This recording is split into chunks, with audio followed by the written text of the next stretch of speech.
just getting goosebumps just Right? listening to that one. Yeah. Thing is, first of all, I never thought of myself as an influencer.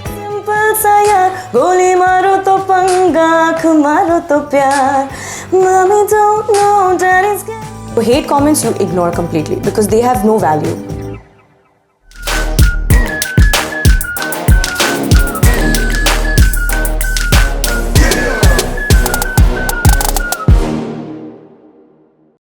Hi guys, my name is Gaurav and welcome to the Social Kandura podcast. Today we have someone very special. You've for sure seen a lot of her TikToks, a lot of her Instagram reels. This is Mariyam. Thank you, Gaurav. Welcome to the show. It's a pleasure having you over here. It's a pleasure being here. I mean, look at the setup. It's Thank crazy. you. It's crazy. I love Thank the you. lighting. It feels cozy. I have my coffee, so She's it's got perfect. everything perfect. I'm sorted. Let's go. So, candid conversations. So, any things that we have, and you know, just to start off right off the back, your voice is so beautiful. Thank you know, on radio and you know in person, because a lot of people, their voice on radio is a little edited or little, you know, it sounds a little different, but you sound exactly the way that you sound on the radio, and it's such a such a pleasant voice. Thank you. Did you go through any voice training, a lot of effort on keeping the voice like that, throat, or is it something that's natural and you've just maintained it? I'm not sure if I've maintained it because if you see my videos 10 years ago, my voice was Okay. completely different. Oh, okay. Now it's completely different. Yeah. But I don't do anything. Okay, so I'm it's supposed natural to. and you're just It's maintaining natural. it. Yeah. It's natural, but I've not done anything to my voice. Okay, so it's all natural. It's all natural, thank God. Thank God, fingers crossed. It's my dad genes. Dad genes, yeah. And how did the whole mix of, you know, because you do a lot of things. You're an RJ, you like dancing, you like creating music. So it's like it's a complete entertainment package. Where did the whole thing start from? At what point did you, because everybody's a fan of, you know, I want to dance, I want to do this, Yeah. but when did you start documenting it and you started saying, yeah, you know what, this is something that people would like watching? And you know, what was the courage to, because let's face it guys, it's not easy to hold up the camera and be like, hey guys, it's very difficult, you know, for content creators, it's very difficult. Yeah. So what was the thing that got you started that, you know, I dance so well, I sing so well, let me start putting it on Instagram? What was that motivation that started? So before I started walking, I danced. Oh, interesting. It was really? me moving to music before I even started walking. Wow. So my parents already knew that I was going to dance. Amazing. Yeah. So dancing is actually my first love. Okay. Yeah. Then comes singing. Interesting. But to answer your question, how I started, why I started, honestly, I did not think of anyone. I wanted to document everything I do for myself. Right. And I just did that on Instagram. I got, you know, my own friends, my family, my relatives, they said, oh my God, you're doing really well. I like this, I like that. And that kind of kept me going. But even now, I do things that I love. So it's, and that's what keeps me going. Right. And that is testament to what you said is because, you know, when I opened your Instagram, there's one where you've got, you know, all decked up and proper lights and proper everything, and there's a reel over there. Yeah. Right next to it, there's another reel where you're in a truck and you're like, you know, my car's getting towed, you guys, what's up, you know? Yeah. So you're keeping it real, you know, you don't want to do a lot of those changes as well. So doesn't it scare you at some point that, you know, you're not showing your audience the polished version of yourself which they're usually used to? Or are you just like, this is who I am? I don't think I was ever polished on Instagram. Social media. I was never polished. I never see myself as that polished influencer because I can't be that even if I tried. Correct. I learned makeup a few years ago when I started my job at City 1016. I was a little bit of a tomboy before that. And the reason influencers who are very real on social media don't burn out that easy is because they're real. Right, they're not pretending to be someone. They're not pretending. You pretend, you burn out. Correct, yeah. So, and when someone comes and tells me that, you know what, we relate to that, or oh my God, the same thing happened to me, for me that's a compliment. Right, yeah. More than, you know, you looked great that day, because they're going to forget what I wore and how I looked. Right, but they'll remember that one reel I made where they related to me or my mom or whatever. Yeah. So that's a bigger compliment. So I feel like that's just easy. It comes easy to me. Right, interesting. The first, you know, because you've done a few singings, you know, on YouTube as well, you had a few things as well. The first reel that went viral, that absolutely went viral. Yeah. how did the whole experience of that, come through that, because I saw it's just like you're just sitting on your desk and you're just like, okay, let me just sing this through and see what it looks like. Obviously, you were like, okay, you're experimenting, and it was not the first time you've done it before as well. Yes. So what was the thing that, when you started seeing, you're like, oh, people are noticing, views are going up, things are coming in. How was that euphoric moment? So before that reel, I used to get like 30, 40,000 views. I'm like, yeah. Amazing. 800 likes. Yes, this is doing well. Yeah.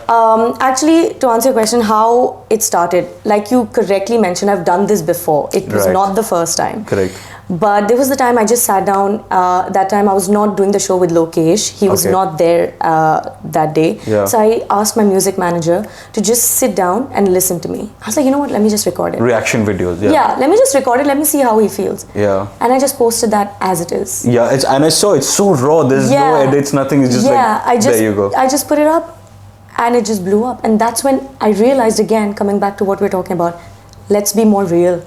Yes. If I made a proper version of it after that, Later that did not get as well. much traction as this one got. Correct. People want to see more real stuff.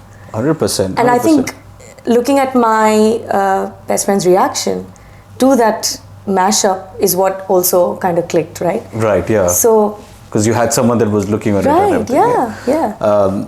And how did City 1016 happen? That was, I think, a lot of people are curious because you literally came out of nowhere. It's like, and you have a show for yourself. Yeah. How did that? Obviously, it's not as simple as it looks. But how did that whole process of getting into radio? How was that thing? How did that start off? And so I knew I always wanted to get into the entertainment field. Right. Okay. But I did my specialization in PR and ad. Okay. And I was in a normal event management company, doing my thing, doing great. I was like, okay, my God, my life is going to be set. Yeah. I'm going to get a promotion in a year, Cut to, I've always been a listener of City 1016 and a loyal fan. Yes. So I just pick up my phone and I do what they asked me to do to win a trip to Prague, which was on flight City 1016. And I won. Okay. I went for that trip. Yeah. Played Antakshari in the bus. My friend also won. And she pushed me to sing. I sang. They called me back after the trip, asked me to open for Adnan Sami, a few shows. Wow, I'm just getting goosebumps just listening to that one. Yeah. And then they asked me to come for voiceovers. Right. So I did that. This is all during the job that I had. So I used to do voiceovers on the side. Right. And then they asked me to come and just audition. And I'd like to give credit to Malvika because she asked me to come and just give audition. She helped me, and here I am 5 years later. That's amazing. Because all written. Yeah, because I knew a similar story as well, that you were a listener and then you would come in. So that is true. That is true. how everything just happened. Yeah, it is true. It's just connecting the dots of how everything that goes around, and then you just never know. Sometimes you're trying so hard to be somewhere, and then when you stop looking or stop doing anything about it, is when it just comes to you. Correct. Not saying you shouldn't work hard, but work hard and this just happens. Exactly. Yeah. And how does the whole, for example, when you start creating content, when you start creating all of those things, we're keeping it real, we're keeping it in. Do you think somewhere people's expectations are really high that, every reel that she's going to make now is going to be like millions of views and virals? And how are you coping up with that expectation? That are you now planning your content, or are you just like, okay, that happened and I'm just going to continue with the way it is? So and how are your friends' reactions to it? So my friends are very happy, extremely happy for me. And proud. And I love having those friends around because they were with me when I was just, fresh out of college. Yeah. They knew that I could sing and dance. Correct. They were around me when I needed them the most. And I feel like you need to keep those people closest to you. 100%. So they're very happy, and they also give me ideas. So sometimes they just share ideas with me, saying, you should do this, you should do this. So you've got your support group. That's 100%. I've got my support group. Sorry, what was your question? So I said that even when you have these expectations, do people still have the same expectations? Correct. Again, I don't plan my reels. Unless and until I'm making like a good production singing reel. Maybe that's planned. That's planned, yeah. But if it's a relatable reel, maybe at home, it's never planned. I think everything is content. Right. Sitting here, I can think of, types of people who get interviewed. Correct. There you go. Yeah. That's just smart thinking. Yeah. It's just things, everything is content, honestly. Correct. And again, I just post it for myself. Right. People will relate to it, people will not relate to it. You cannot Stop make everyone posting. happy. Yeah, you cannot. Do it for yourself. That's another fact as well. Yeah, just do it for yourself. And how was the first brand deal that came across to you? Did you expect it in the first place? No. So that's when I'm like, am I an influencer? Do people pay me for doing this? For doing this? Right? Yeah.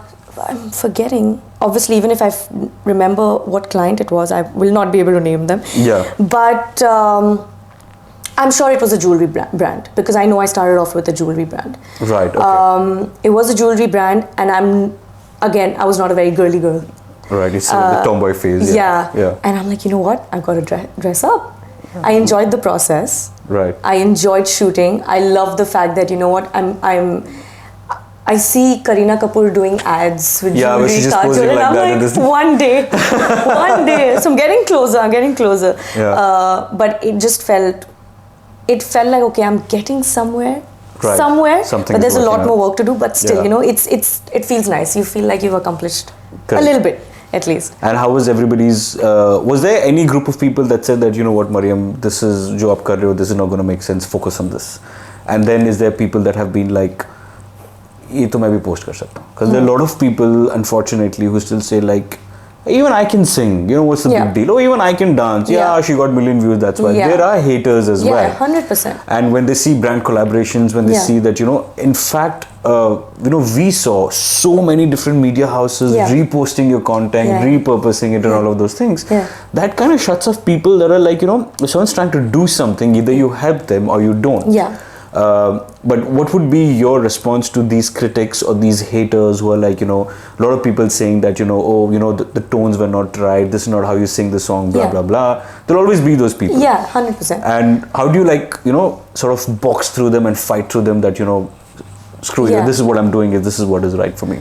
So I feel with hate comments, there are two things. You either get hate comments or you get constructive criticism. Correct. So hate comments you ignore completely because they have no value to that comment. Very good point. And constructive criticism, if someone tells me, you know, this was not right, you could have done it better, 100%. You take that. I'm not a trained singer and I will only grow if I take constructive criticism extremely well. 100%, And that's exactly what I do. If someone just calls me like, and I have been, I don't know if I can say this, but when I started TikTok, I'm a Muslim girl. Right. I'm singing and dancing. Correct. I'm here in the UAE. That has, I'm not saying I'm not getting the love. I'm getting, let's say 85% is all love. Right. And I'll value that a lot. Yeah. But the other 15% are all haters. And haters with calling me names like Mujre Wali, that's very strong. Kali, and a lot of other words. It's very strong, It's very strong, but what can I do?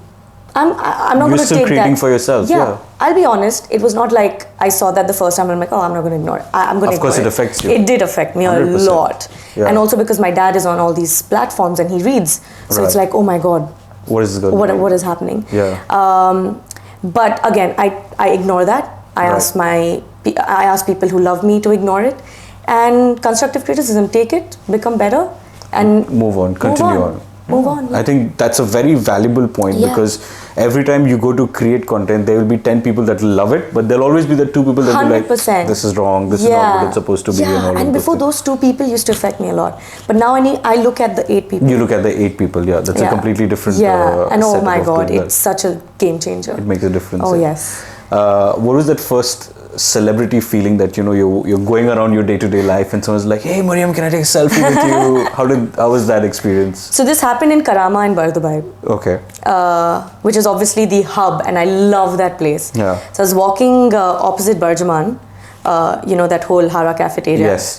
I go there every time, by the way. Okay. I love having my chai in that parking lot. Nice. So I'm there, and it was dark because there's no light really over there. Right, But someone came up and said, oh my God, Mariyam, that's you. We just heard you on air because it was after my show, and they came and took a picture with me, and then they also told me that they see my TikTok videos. So I was like, that means a lot.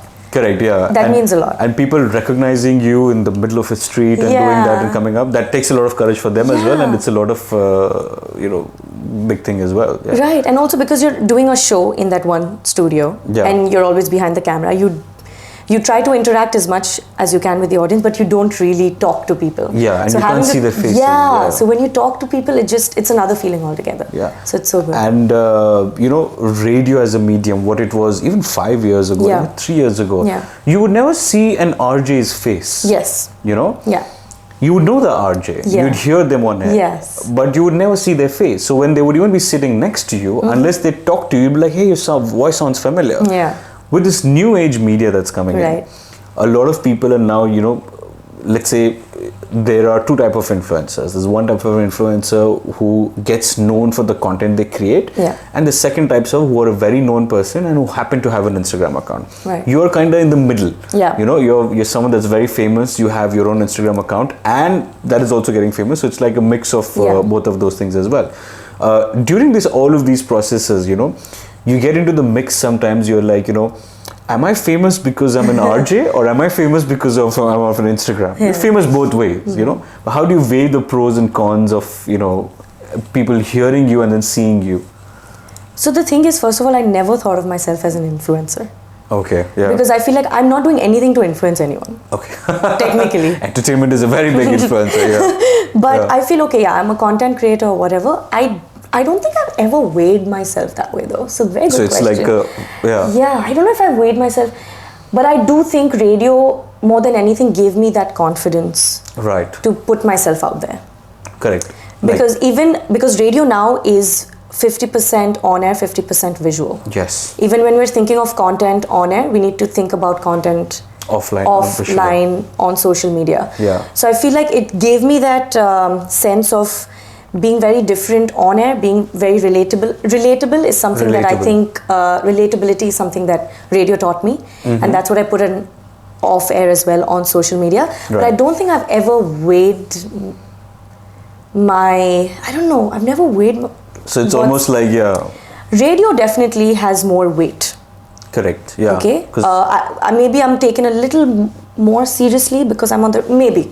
I'm just saying this again, as compared to someone who just makes reels on social media. 100%. I think when they both come together, it's a great mix, but I feel radio has a little more weight. Seriousness to it. Seriousness 100%. To it is what I feel. I don't know. You can say no to this. Okay.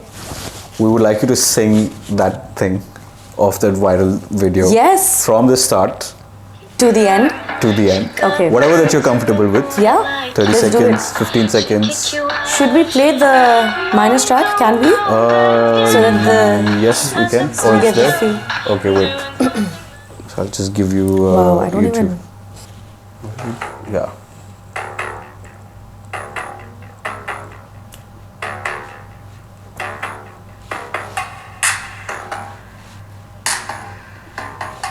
It's like memory lane. Mommy don't know daddy's getting hot at the body shop, doing something unholy. Ram chahe Leela chahe Ram, in dono ke love mein duniya ka kya kaam. इनका तो फंडा है simple सा यार, गोली मारो तो पंगा, आँख मारो तो प्यार. Mommy don't know daddy's getting hot at the body shop, doing something unholy. Ramta jogi, oi ramta jogi, hoy hoy hoy hoy. Wow. मैं प्रेम दा प्याला पिया, मैं प्रेम दा प्याला पिया. Mommy don't know daddy's getting hot at the body shop, doing something unholy. Wow, that is amazing. Not the same, but like whatever. That is amazing. That is amazing. There you go. Thank you. That was. Thank you. Hearing this live is like almost like a completely different experience. Thank you. How was singing to a bigger audience? When you opened for a lot of shows as well. How was that experience of so many people there? You're opening for a big artist. How did that? I love being on stage. Okay. So obviously that nervousness kicks in. Yeah. But you know that there are people out there cheering for you. You've got to make those people proud. Right. And you just enjoy on stage. So once you start singing, and then there's just one, and you hear a little bit of a clap or a little cheer, that just You're does just it. powered You're through, just yeah. pumped up. And honestly, it's the energy from the audience as well. Correct. It's a two-way. It's a two-way thing. So the audience, they need to realize how much they play an important role when an artist is performing. So kudos to you guys.